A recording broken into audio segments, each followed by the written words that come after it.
लढा देत असताना कंपनी सुद्धा गेली नाही पाहिजे ही आमची भूमिका आहे आणि त्या भूमिकेशी अनुरूप काही वेळा 2 पावलं मागे जाऊन 4 पावलं पुढे जाण्याची एक मानसिकता असणं गरजेचं आहे. आमची भूमिका काय असणार आहे हे आम्ही सगळेजण आता बसू आणि एकदा मी सगळे पान कदाचित मागे घेऊ, म्हणून सगळ्या मान पान पोटात घेऊन आम्ही या सगळ्या गोष्टी पालकमंत्र्यांवर विश्वास ठेवून पुढे जात होतो.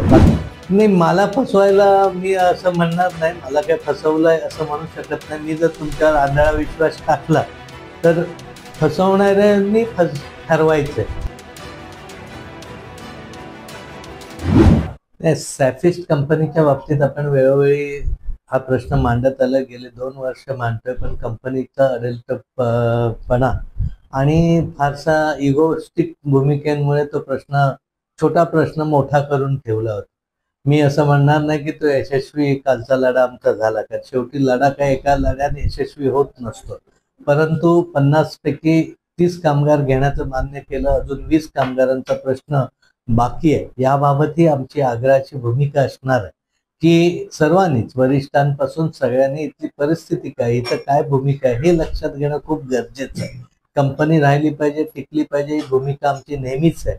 म्हणूनच गेले 7-8 वर्ष अनेक गोष्टी त्यांच्या घडत असताना पण एकाही शब्दाने कधी आम्ही तिथं गेलो नाही, कधी त्यांच्याबद्दल कुठं हे उठवलं नाही. अन्याय सहन करत होतो, त्यांचा वास सहन करत होतो, त्यांनी प्रदूषण केलेलं पाणी सगळ्या जमिनीतनं सोडलेलं ते सहन करत होतं.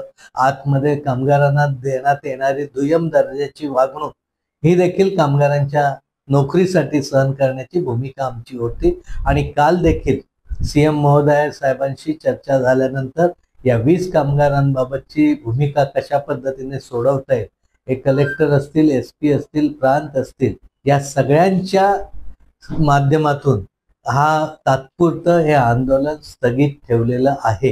हे आंदोलन संपलेलं नाही, कारण उद्या परवापासून जिल्हा परिषदेच्या आचारसंहिता येतील आणि मग त्यामध्ये निर्बंध, त्यांना द्यावा लागणाऱ्या सपोर्टसाठी जो आवश्यक वेळ आहे तो आमच्याकडे उपलब्ध होतो नाही होतो. त्यामुळे सगळ्या कामगारांना विश्वासात घेऊन हे आंदोलन तात्पुरत्या पद्धतीने स्थगित ठेवलेलं आहे. पुढच्या टप्प्यात देखील या आंदोलनाची दिशा ठरवली जाईल. खूप जणांना कामावरती घेतलं जाईल, कारण असे म्हटलं जाते हे मनोज जरांगेसाठी होणार, कारण फसवणूक तुम्ही सत्ताधारी पक्षामध्ये असून सुद्धा हा लढा द्यावा लागतोय, सर काय सांगतात? नाही, कामगारांना लढा हा नेहमी सगळीकडेच द्यावा लागतो. सत्ताधारी पक्षात काय एकाची बाजूच चालते अशातला भाग नाही. एक लक्षात घेतलं पाहिजे, 220 कामगारांना एका दिवसात काढल्यानंतर 201 कामगारांना आतमध्ये घेण्याची भूमिका, हा लढा सर्व पक्षीय लोकांनी दिलं. पहिलं नव्हतं झालं. एक बघा, लढा देत असताना कंपनी सुद्धा गेली नाही पाहिजे ही आमची भूमिका आहे आणि त्या भूमिकेशी अनुरूप काही वेळा 2 पावलं मागे जाऊन 4 पावलं पुढे जाण्याची एक मानसिकता असणं गरजेचं आहे.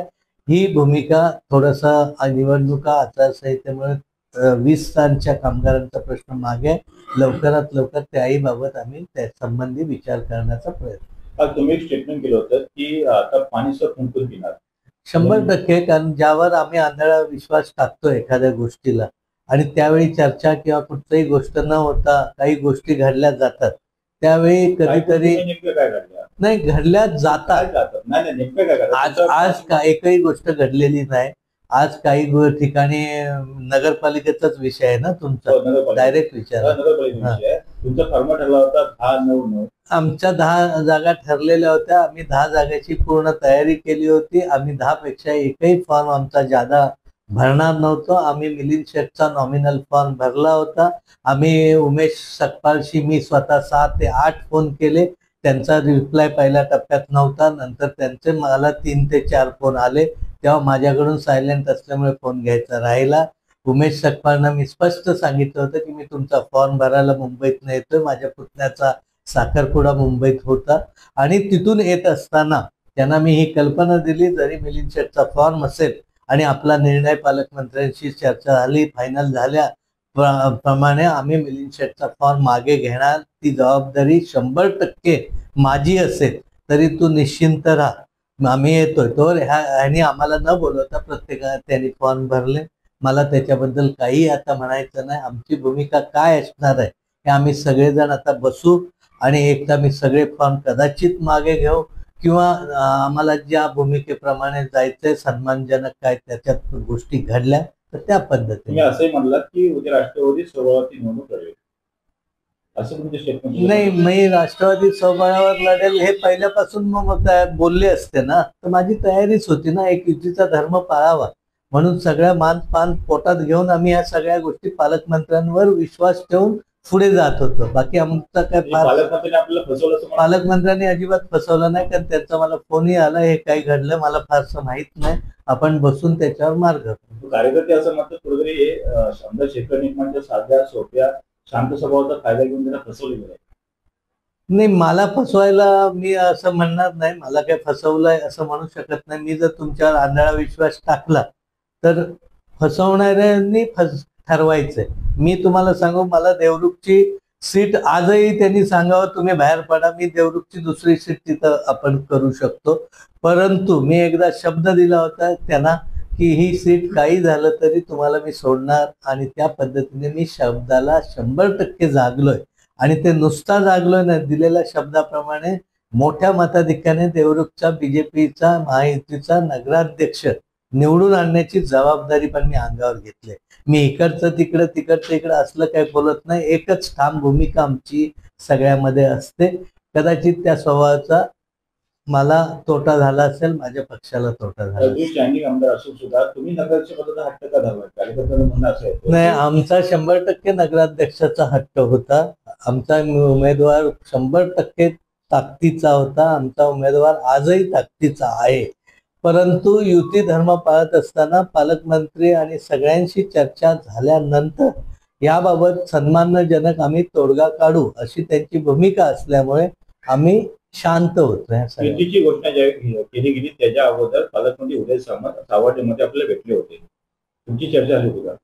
नाही, इथे भेटले होते, जागा द्यायच्या, त्यांनी मग टिक लावून दिलेल्या जागा होत्या आमच्याकडे.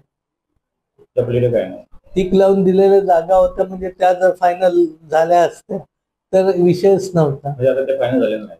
कुठे नाही ना, अजून चर्चा चालूच आहे ना. असं तुम्ही वाटतं आपल्याला काय होऊ शकेल? आता हे बघा, आम्हाला गमावण्यासारखं कायच नाही. ज्यावेळी माणूस गमावण्यासारखं काय नाही त्यावेळी झालं तर त्या महायुतीसाठी चांगलं आहे. उद्या समोर माझे आमदार रमेशभाई कदम आहेत, त्यांच्या समोर निभाव लागू शकतो, कारण का त्यांना कोणाचा? जो कोण उमेदवार असेल तो. आता ज्याला उभं राहायचंय त्यांनी आपापलं गणित ठरवायचंय. आता त्यांना जर असं वाटत असेल की आम्हाला यांची गरज नाही, त्यांना वाटत म्हणजे कोणाला? समजा ज्यांनी फॉर्म भरलेत त्यांना, कोणालाही त्याला वाटत असेल की बा ह्यांना डावलूनच आमचा निवडून येणार आहे, तो त्यांचा कॉन्फिडन्स आहे. उद्या असंही म्हटलं जातंय की समजा माहिती तुटली आणि सर बाहेर पडले तर सर आणि रमेशभाई कधी एकत्र येऊ शकतात. नाही, ह्या शक्यता आजच्या घडीला ते काहीच होऊ शकतात. काहीच नाही. आजच्या घडीला आज काहीच सांगू शकत नाही. आम्ही महायुती व्हावी म्हणून आम्ही प्रयत्नशील आहोत. आता ज्यांना गरज नसेल, ज्यांना ती इच्छा नसेल, तर त्यांनी माझी भूमिका एवढीच होती, तुम्हाला जर सगळे फॉर्म भरायचे होते, एक फोन त्यांनी मला करायचा की आम्ही सगळे फॉर्म भरतोय, तुमचं तुम्ही काय करायचं ते करा. हिंमत निद्या छातीने केली पाहिजे, अशी लपून छपून करा. म्हणजे लपून छपून केलेली गोष्ट आहे ती तुम्हाला मान्य नाही. आता त्यांनी ठरवायचं, मी काय याच्यावर बोलू शकत नाही. त्यांना जर आम्ही नको असू तर तो त्यांचा विषय आहे. आम्हाला अजून महायुती व्हावी ही आमचा विषय आहे. आता त्यांनी ठरवायचं. यामध्ये गेम चेंजर कोर्स असू शकतो, कोणी असं गेम केला असेल, कारण ही वजह काहीच नव्हतं. तुम्ही असं म्हणत की स्वतः तुम्ही मी तुम्हाला सांगू, मी सॅफिशच्या आंदोलनाला माझे 10 एबी फॉर्म देऊन नावा घालून 10 एबी फॉर्म घेऊन मी सॅफिशच्या आंदोलनाकडे चाललो असताना मला एक फोन आला की ते लोक बाकीचे सगळे फॉर्म भरतायत. अरे माझ्याकडे वेळही नव्हती आणि माझी ती भूमिका नव्हती किंवा मी त्या पद्धतीने तयार गेलो नव्हतो. फक्त जे इकडची नाही इकडची सुटेल असे 2-3 फॉर्मच माझ्याकडे होते आणि तेवढेच मी भरण्याचं मानसिकता केली की मला असं वाटलं नाही की अजून त्याच्यातनं संधी आहे असं वाटलंय अजून. त्यामुळे आम्ही शांत. संपला तर चांगला आनंद आहे. माहिती झाली तर अतिशय आनंद.